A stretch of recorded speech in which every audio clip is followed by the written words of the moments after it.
identification number. So if you remember, your EIN, or your employer identification number, that's like the social security number of your business. Because again, you know, if you're gonna have a C corporation, if you're gonna have an S corporation or a partnership, that's gonna be a totally separate entity for you. So that entity, your business entity, it needs an identifying number, and that's gonna be the employer identification number. So when you're filling out all these forms for, you know, contracts or this or that or whatever it may be, if you're doing it with your business, you're gonna get your employer identification number because the business is doing business. You're not gonna get your social security number. So the employer identification number, there's gonna be so many third-party vendors. They're gonna be trying to sell you like, oh, this is such a complicated process. You know, pay us $100, $200, we'll take care of it for you. So it's just really stupid. They're just trying to make a dollar. I mean, I don't blame them, but basically you can get your own employer identification number, your EIN. You just go to the IRS website.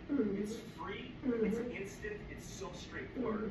If you use a third party like LegalZoom, they're literally going to ask you the same questions as the IRS website. So they're literally going to be using the same template. Yes, yep. I got my EIN number from the IRS website. It's free, right? Because LegalZoom, Telebrains, those companies, those brands are going to, you know, charge you more. You can get it free from the IRS website. So I got mine. Like LegalZoom, and then they're going to charge like $100, $200 for that. So instead, you can just go to the IRS website. There's a section that says apply for your EIN, and again, it's straightforward, it's instant, you get it immediately, it's completely free.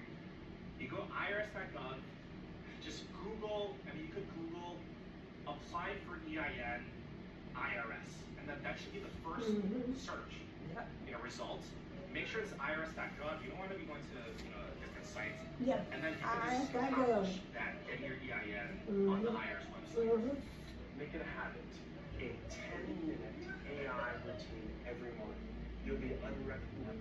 Yep, so IRS.gov, make sure you go to that site, and so, you know, the EIN number is free.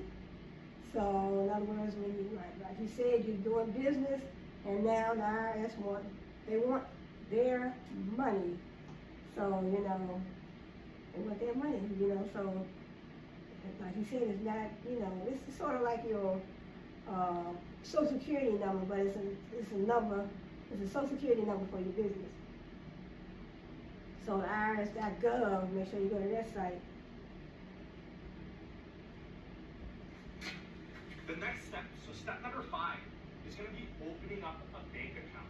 So after you get your formation done with the state, again, you're going to get an article of organization or article of formation. So take that and your EIN that you got from the IRS. So take those 2 items to your bank account, and then you can open up a bank account. So you want to do this because you do not want to mix your personal and business expenses, and also your income, your sales, your revenue as well. So you want to keep totally separate, you know, your personal